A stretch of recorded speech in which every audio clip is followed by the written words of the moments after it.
Hello, good morning दोस्तों। कैसी चल रही है आप सभी की तैयारी? दोस्तों बस आप अपनी तैयारी पे विश्वास बनाए रखिए, क्योंकि विश्वास एक ऐसा हथियार है जिसके दम पे बड़ी से बड़ी महाभारत भी जीती जा चुकी है। तो फिर ये एग्जाम क्या चीज है? बस आपको इसी तरह से लगातार मेहनत करते रहना है, क्योंकि आपका एग्जाम भी दोस्तों बहुत ही जल्द आने वाली है। और कोई बात नहीं दोस्तों, एग्जाम आने तक में हम अधिक से अधिक प्रश्नों को सॉल्व कर चुके होंगे और पूरी तरह से आप तैयार हो चुके होंगे एग्जाम आने से पहले पहले, है ना। तो दोस्तों कल हमने एक सेमीकंडक्टर टॉपिक पे एक क्लास लिया था। उसमें हमने समझा था उस क्लास में कि डिफ्यूजन करंट और ड्रिफ्ट करंट क्या होती है, और जो आपके मुक्त इलेक्ट्रॉन है वो किसी मटेरियल के किस लेयर में आ जाते हैं तब उसको हम मुक्त इलेक्ट्रॉन का नाम देते हैं और वो करंट को फ्लो कराते हैं। और उस टॉपिक पे हमने ये भी कंसीडर किया था कि जो फॉरबिडेन बैंड होता है वो जब टेम्परेचर 0 होती है तो उसका जो गैप है वो कितना होता है। इसी के साथ में वहां पे वैलेंसी बैंड और कंडक्शन बैंड को भी हमने समझा था। तो जो ड्रिफ्ट करंट और डिफ्यूजन करंट का रिलेशन होता है दोस्तों, ये कब कब चलती है उसको भी हमने वहां पे देखा था। तो अगर आपने नहीं देखा होगा उस क्लास को ना, तो पहले इसको देखिए, इसको देखने के बाद उसको उस क्लास को भी देखिए, क्योंकि वो क्लास दोस्तों बहुत विद्यार्थियों को पसंद आई है और बहुत विद्यार्थी उसको इंटरेस्ट के साथ उस क्लास को अटेंड किए हैं। तो आप भी अटेंड कीजिएगा। और देखिए आज हम आपके लिए लेकर आए हैं दोस्तों क्वेश्चन। इस टॉपिक में, इस क्लास में मोटर से संबंधित क्वेश्चन भी हैं और बैटरी से संबंधित भी क्वेश्चन है। तो आप देखिएगा दोस्तों, हर प्रश्न को ना अपना दोस्तों पूरा योगदान दीजिएगा इन प्रश्नों को हल करने में और इन प्रश्नों को समझने में अपनी पूरी जो आपका दोस्तों ध्यान होता है ना, उसको पूरा ध्यान लगा के आप समझने की कोशिश कीजिएगा। तो देखिए पहला प्रश्न है, और एक बात यह है दोस्तों कि अगर आपको ये क्लास अच्छी लगे ना तो क्लास को जरूर शेयर कीजिएगा, और अगर कॉन्सेप्ट अच्छा लगे तो चैनल को भी सब्सक्राइब कीजिएगा। वादा है दोस्तों आपसे कि कॉन्सेप्ट में कोई कमी नहीं रहेगी और ना ही दोस्तों प्रस्तुत करने में कोई भी दिक्कत आने वाली है, ना ही दोस्तों आपको और ना ही किसी को। आपको समझ में हर पॉइंट आएगा। बस आपको देखते रहना है कि वी कर्व ग्राफ किस मोटर में संभव है। आपके पास 4 ऑप्शन है, इन्हीं ऑप्शन में से आपको आंसर ढूंढना होगा कि डीसी जनित्र है या स्प्लिट फेज मोटर है, स्क्वायरल केज मोटर है या फिर सिंक्रोनस जनरेटर है। तो आपको क्या ध्यान रखना है यहाँ पे कि ये सिर्फ पॉसिबल है दोस्तों जनरेटर में। मोटर को आप बिल्कुल रिमूव कर दीजिए, केवल पॉसिबल किस में है? जनरेटर में। तो ऑप्शन नंबर डी इसका करेक्ट आंसर होगा कि सिंक्रोनस जनरेटर। इसके अलावा दोस्तों ये अगर मोटर की बात करें ना तो केवल सिंक्रोनस मोटर में ही संभव है ना। मोटर अगर हो तो केवल सिंक्रोनस वाली और जनरेटर हो तो केवल सिंक्रोनस वाली, ना ही इंडक्शन मोटर और ना ही डीसी मोटर की बात होगी। यहाँ पे केवल सिंक्रोनस मोटर और सिंक्रोनस जनरेटर में ये वी कर्व संभव है। तो देखिए जब आप इस वी कर्व को डिटेल में देखेंगे दोस्तों, तभी इनमें जो पैरामीटर्स होते हैं ना वो आपको समझ में आएंगे, और उन्हीं पैरामीटर से संबंधित कई दफा क्वेश्चन भी पूछ लिए जाते हैं। तो आप उस कॉन्सेप्ट को ध्यान से सुनिएगा और अपने नोटबुक में भी नोट करते रहिए। आपको एक बात याद रखना है दोस्तों कि जो आपकी वी कर्व बनती है ना, ये किस कंडीशन में बनती है। तो एक पॉइंट यहाँ पे लिखना, ये नो लोड पे बनती है और फुल लोड पे भी बनती है ना। नो लोड, फुल लोड और हाफ लोड, यानी कि ये तीनों लोड पर बनती है आपकी। No load, full load, half load, V curve, तीनों लोड पर अलग अलग ग्राफ बनती है ना। और इसी में देखते हैं आपकी किसके किसके बीच बनती है, ये भी चीज जानना जरूरी है। ये दोस्तों आर्मेचर में जो करंट होता है ना और जो फील्ड वाइंडिंग में करंट होती है, जो फील्ड करंट होती है, इसके बीच ये कर्व बनाई जाती है। तो हम किसी पर्टिकुलर एक लोड को पकड़ते हैं और फिर इसको बनाते हैं कि नो लोड पर वी कर्व कैसे होगा, है ना। यानी कि वी कर्व हमें बताता है कि फील्ड करंट और आर्मेचर करंट में रिलेशन कैसा कैसा है। तो इसके लिए दोस्तों सबसे पहले आप वी को आप बना लीजिए ये आकार आपको कैसा दिख रहा है, ये वी आकार का कर्व दिख रहा होगा। अब यहाँ पे देखिए, ये है आपका फील्ड का करंट और ये वाली एक्सिस है आपकी आर्मेचर का करंट। आप यहाँ पे देखना कि जब आपकी ये वाली देखिए यहाँ पे 0 एम्पियर करंट है, अभी फील्ड करंट कितना है 0 एम्पियर है, तो आर्मेचर करंट कितना है दोस्तों, यहां से आप देखिए मैक्सिमम है आर्मेचर करंट, है ना। ये देखिए अगर इसको हम नाम दे दे ए, इस पॉइंट को अगर हम नाम दे देते हैं ए, तो आप देखेंगे कि जब फील्ड करंट 0 एम्पियर है तो आर्मेचर करंट कितना है, मैक्सिमम है। ये कौन से पावर फैक्टर पे अभी आपकी जनरेटर काम कर रही है, तो ये लैगिंग पावर फैक्टर पे है ना। यहां पे लिखता हूं दोस्तों, ये लैगिंग पावर फैक्टर पे काम कर रही है। अगर आपको एक्साइटेशन के बारे में पूछे तो आप लिखना दोस्तों, ये अभी अंडर एक्साइटेशन में है। किस एक्साइटेशन में, अंडर उत्तेजना में ये जनरेटर आपकी कार्य कर रही है, लैगिंग पावर फैक्टर पे है और नो लोड कंडीशन में है, फील्ड करंट 0 है और आर्मेचर करंट मैक्सिमम है। इतने पैरामीटर्स को आप नोट करिए। फिर आप क्या करेंगे कि आर्मेचर करंट फील्ड करंट को बढ़ाएंगे। फील्ड करंट को बढ़ाएंगे तो ये घटने लगेगी, आर्मेचर करंट क्या करेगी, डाउन होने लगेगी। फिर और फील्ड करंट को बढ़ाएंगे तो ये और डाउन होने लगेगी। यानी कि आप देखिए यहां से जो आपकी आर्मेचर करंट है ना, ये डाउन होती जा रही है। ये देखिए, इसको अगर हम बी नाम दे दे, सी और डी नाम दे, तो देखिए ये इस प्रकार से घट रही है। यानी कि जब आप फील्ड करंट को बढ़ाएंगे तो आर्मेचर करंट क्या होगी, आर्मेचर करंट घट जाएगी। और जब यहां तक आप फील्ड करंट को बढ़ाते ही गए और आर्मेचर करंट यहां पे आके क्या हो जाएगा, 0 एम्पियर हो जाएगी। तो ये किस कंडीशन में 0 एम्पियर होगी, यहां से एक प्रश्न पूछा गया था कि जब आर्मेचर करंट फील्ड करंट के बढ़ाने से आर्मेचर करंट 0 एम्पियर हो जाती है, उस समय जनरेटर आपकी कौन से एक्साइटेशन पे काम करती है। तो आप लिखना दोस्तों, लेवल एक्साइटेशन पे, लेवल उत्तेजना पर काम करती है। और पावर फैक्टर दोस्तों यहाँ पे इकाई पावर फैक्टर होती है ना। पावर फैक्टर क्या होती है, इकाई पावर फैक्टर हो जाती है। और इस कंडीशन में आपकी आर्मेचर करंट 0 हो गई।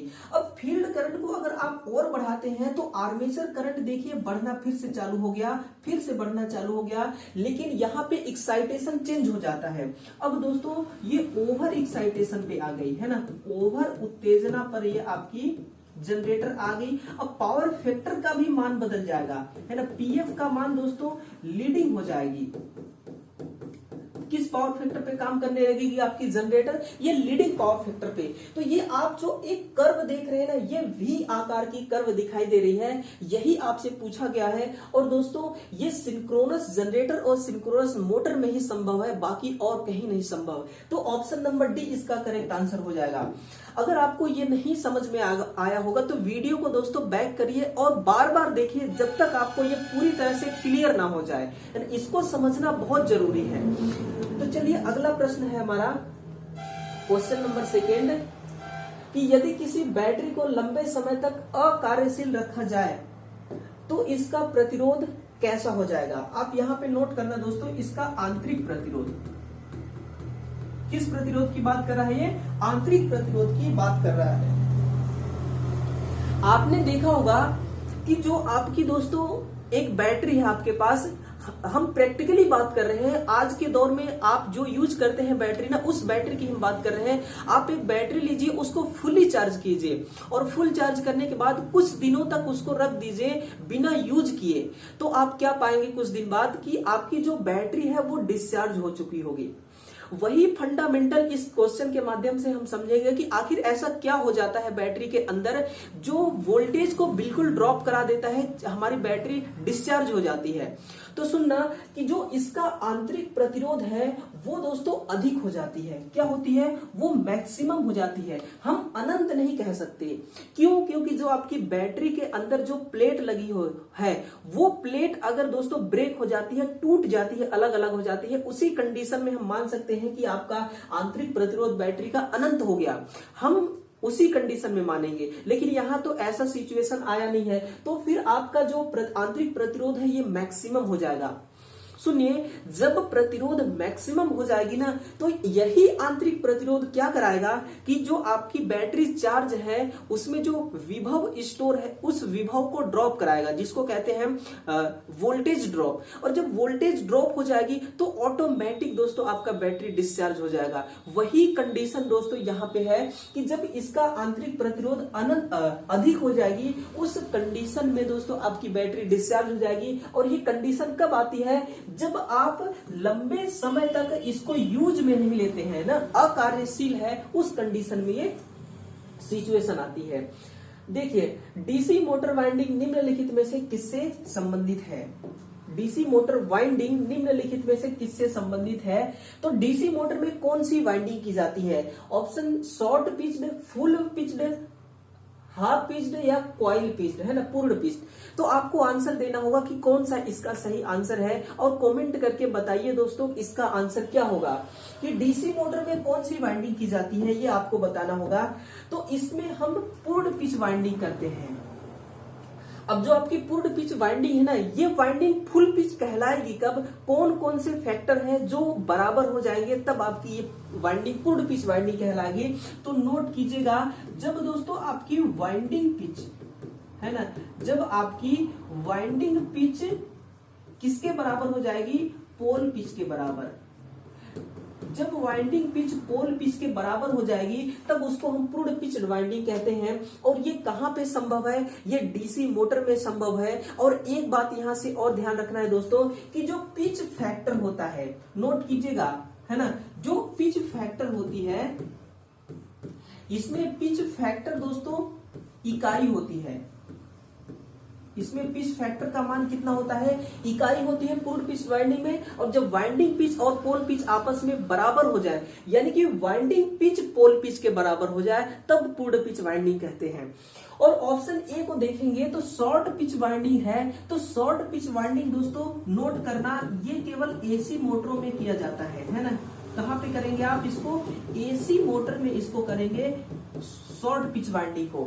अब शॉर्ट पिच वाइंडिंग हम करते क्यों है? तो इसके पीछे का जो लॉजिक है ना, उसको आप समझिए कि शॉर्ट पिच वाइंडिंग करने से दोस्तों क्या होता है कि जो I2R लॉस है, जिसको आप क्या कहते हैं? कॉपर हानि। तो ये कॉपर हानि क्या होती है? कम हो जाती है। कॉपर हानि कम जैसे ही होगी तो क्या फायदा होगा कि जो मोटर की दक्षता है ना दोस्तों, ये दक्षता बढ़ जाएगी। I2R लॉस कम हुआ तो दक्षता बढ़ जाती है। और शॉर्ट पिच वाइंडिंग करने का सबसे बड़ा मकसद होता है दोस्तों कि हार्मोनिक्स को समाप्त करना। किसको? हार्मोनिक्स को समाप्त करना, है ना, हार्मोनिक्स को समाप्त करना। अब देखिए, मोटर में कुछ ऐसे फैक्टर होते हैं ना जिसको आप समाप्त कर ही नहीं सकते, बस उसको आप कंट्रोल कर सकते हैं। तो हम शॉर्ट पिच वाइंडिंग करके हार्मोनिक्स को कंट्रोल करते हैं दोस्तों, ना कि पूरी तरह से समाप्त कर पाते। तो ये रहा शॉर्ट पिच वाइंडिंग का, और ये है फुल पिच वाइंडिंग का।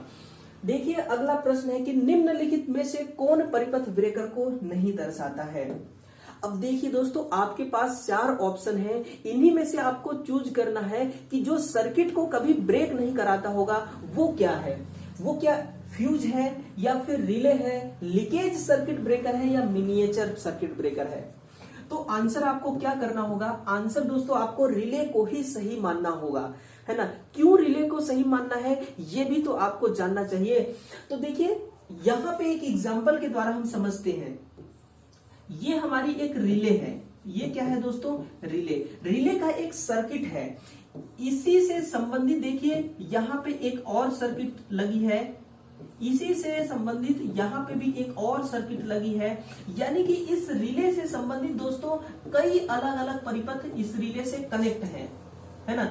आप देख पाएंगे यहाँ पे कि ये कई सारे जो सर्किट है, ये सर्किट फर्स्ट है, ये सेकेंड, ये थर्ड और ये फोर्थ, यानी कि इस रिले से 4 परिपथ हैं जो ऑपरेट हो रहे हैं।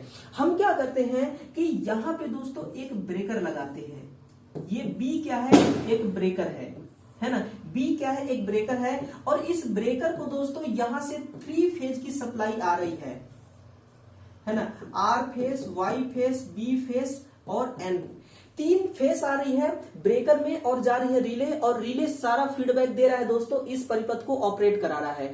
अगर किसी रिले से कनेक्ट किसी भी एक स्विच, किसी भी एक सर्किट में, किसी भी एक लोड में कोई फॉल्ट आता है, मान लीजिए हम फेज 2 न्यूट्रल फॉल्ट आ गया, तो इस कंडीशन में रिले क्या करेगा, रिले खुद सर्किट को ब्रेक नहीं कराएगा, ये तुरंत दोस्तों इसको कमांड देगा, एक ब्रेकर को क्या करेगा, ये एक कमांड देगा, ये बताएगा कि भैया यहाँ पे किसी परिपथ में फॉल्ट आ चुका है, अब आप इस सर्किट को, इस परिपथ को ब्रेक कर दो। तो सर्किट ब्रेकर क्या करेगा, इसको ब्रेक करेगा, परिपथ को तुरंत ब्रेक करेगा। यानी कि जो इसमें एक दोस्तों टाइमर लगा हुआ होता है, उस टाइमर में जितना आप टाइम सेट करेंगे, है ना, 3 सेकेंड, 10 सेकेंड, 5 सेकेंड, 0.5 सेकेंड, तो जितना सेकेंड का टाइम आप इसमें सेट किए रहेंगे, तो जैसे ही ये रिले इसको कमांड भेजेगा, ये ब्रेकर तुरंत सर्किट को ब्रेक कराएगी। तो यहाँ पे ब्रेकर क्या कर रहा है, परिपथ को ब्रेक करा रहा है, ना कि रिले परिपथ को ब्रेक करा रही है। तो रिले का क्या काम है, तो दोस्तों रिले ना सीआईडी का काम करता है। किसका, सीआईडी का, यानी कि ये फॉल्ट को ढूंढता है, फॉल्ट रिसर्चर है ये, है ना, ये क्या है, ये फॉल्ट रिसर्चर है, ये फॉल्ट का रिसर्च करता है। अगर किसी परिपथ में फॉल्ट है तो तुरंत दोस्तों इसको डिटेक्ट कराएगा, डिटेक्ट कराने के लिए कमांड भेजेगा ब्रेकर को। तो ये रिले का फंक्शन होता है।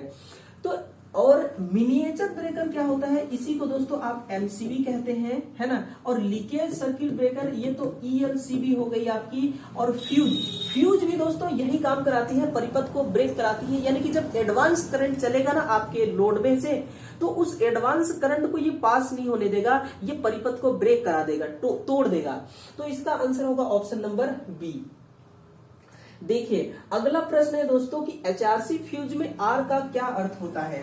आपने एचआरसी फ्यूज के बारे में काफी सुना होगा और काफी पढ़ा भी होगा, लेकिन ये दोस्तों आपको कुछ अलग तरीके से मैं बताने की कोशिश करूंगा कि जो एचआरसी फ्यूज है इसमें आर का मतलब है, तो आर का मतलब दोस्तों यही होता है रप्चरिंग।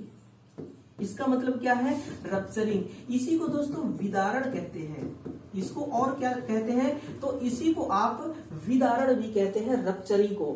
तो देखिए जो आपकी एचआरसी फ्यूज होती है ना दोस्तों, ये एचआरसी फ्यूज बहुत महंगी होती है। इसके अंदर ऐसा क्या, कौन सा मटेरियल लगा है, कौन सा पदार्थ है जो इस फ्यूज को इतना महंगा बना देता है। तो सुनिए, आपकी एक एचआरसी फ्यूज है, ये क्या है, एक एचआरसी फ्यूज है, नोट करना, ये एक एचआरसी फ्यूज है, और ये दूसरी फ्यूज है जो कि आपकी सामान्य फ्यूज है ना। ये क्या है, सामान्य फ्यूज, या फिर आप किट कैट फ्यूज का उदाहरण ले सकते हैं, किट कैट फ्यूज। ये किट कैट फ्यूज है और ये एचआरसी फ्यूज, ये दोस्तों सस्ते होते हैं। ये क्या होते हैं, सस्ते होते हैं। क्यों, क्योंकि इनके अंदर जो मटेरियल लगा हुआ है, आप देख रहे हैं ना, इनके अंदर जो कॉन्टेक्ट लगा हुआ है, ये या तो दोस्तों ये तांबा का होगा या फिर ये एल्यूमिनियम का होगा। और देखते हैं आप मार्केट में तांबा एल्यूमिनियम कोई खास महंगी नहीं है ना, एल्यूमिनियम के अकॉर्डिंग तांबा महंगी होती है। लेकिन जो आपकी एचआरसी फ्यूज है, इसके अंदर दोस्तों, इसके अंदर जो मटेरियल लगी होती है, ये क्या चीज होती है, ये होती है दोस्तों सिल्वर की, यानी कि शुद्ध चांदी होती है। नोट करना इस चीज को, ये शुद्ध चांदी होती है। और आपको पता होगा कि चांदी की दोस्तों मार्केट में क्या वैल्यू है, चांदी बहुत महंगी होती है, तांबा के मुकाबले बहुत महंगी होती है। और यही चांदी, यही इसका कॉन्टेक्ट पॉइंट इस एचआरसी फ्यूज को महंगी बना देती है ना। अब एक बार यहां से पूछा गया था कि जो एचआरसी फ्यूज है इसकी बॉडी किसकी बनी होती है, तो नोट करना दोस्तों, इसकी बॉडी सिरामिक मटेरियल से बनी होती है ना। किससे, सिरामिक मटेरियल से इसकी बॉडी बनी होती है। और इसका कॉन्टेक्ट जो होता है ये प्योर चांदी की होती है, शुद्ध चांदी, और इसी की वजह से ये महंगी बन जाती है। अब यहां से दोस्तों इसका यूज कहां पे करते हैं, तो इसका यूज दोस्तों देखिए, अगर इसका वजन 30 ग्राम है, कितना, अगर इसका वजन 30 ग्राम है, तो दोस्तों ये सेमी कंडक्टर को प्रोटेक्शन करता है। किसको, सेमी कंडक्टर को सुरक्षा करने के लिए इसका प्रयोग करते हैं, सुरक्षा करने के लिए, है ना, सेमीकंडक्टर को सुरक्षा करने के लिए हम प्रयोग करते हैं। अगर इसका वजन 30 ग्राम का है, अगर इसका वजन दोस्तों 200 ग्राम का हो तो इसका प्रयोग हम फिर कहां पे करते हैं, इंडस्ट्रियल लाइन में, है ना, इंडस्ट्रियल लाइन में फिर इसका प्रयोग किया जाता है अगर वजन इसका 200 ग्राम होता है। तो ये आपको नोट करना चाहिए। ये तो दोस्तों डिप्लोमा बीटेक लेवल पे पूछा जाता है, लेकिन आपकी जानकारी के लिए दोस्तों मैं आपको बता दिया कि अगर ये वजन है इतना तो इसका यूज कहाँ किया जाएगा। बाकी ये सारे के सारे आपके खुद ITI के लेवल के हो या फिर डिप्लोमा लेवल के जो भी आप स्टूडेंट हो, हर विद्यार्थियों को दोस्तों ये जानना बहुत ही जरूरी है ना। तो ये 5 क्वेश्चन थे दोस्तों इस क्लास में। इसमें मोटर के भी सवाल देखने को मिले, फ्यूज के भी सवाल देखने को मिले, और बैटरी के भी सवाल देखने को मिले, और जनरेटर के भी मिले। तो देखिए दोस्तों, कौन सा क्वेश्चन आपको सबसे अधिक प्रभावित किया और कौन सा क्वेश्चन आपको सबसे अधिक सिखाया, ये कमेंट करके बताइए। और जो एक्सप्लेन करने का तरीका था दोस्तों, ये भी आप बताइए। अपना फीडबैक देने में कभी भी पीछे मत हटिए, कभी भी पीछे ना रहिए, फीडबैक अपना जरूर दीजिए। अगर क्लास पसंद ना आई हो तो भी दोस्तों आप बोलिए, आई हो तो भी आप बोलिए। अगर आई हो दोस्तों तो चैनल को सब्सक्राइब कर लेना और वीडियो को भी शेयर कर देना, क्योंकि दोस्तों आपका एक मदद ना किसी की बहुत बड़ी सहायता बन सकती है, और सहायता हर किसी की करनी चाहिए, है ना। एक विद्यार्थी के अंदर ये सबसे बड़ी गुण होना चाहिए कि दूसरे विद्यार्थियों का हेल्प करना, मदद करना। तो चलिए दोस्तों, आज का क्लास हम यहीं पे स्थगित करते हैं। कर लीजिएगा चैनल को सब्सक्राइब और लाइक कर दीजिएगा दोस्तों, अगर अच्छा कॉन्सेप्ट लगा हो तो। कल हम फिर एक नए क्वेश्चनों के साथ हम आपके बीच उपस्थित होंगे और नए कॉन्सेप्ट के साथ उसको प्रस्तुत करेंगे, है ना। तो चलिए दोस्तों, कल फिर से मिलते हैं। तब तक के लिए सभी विद्यार्थियों का मेरा बहुत बहुत धन्यवाद। Thank you.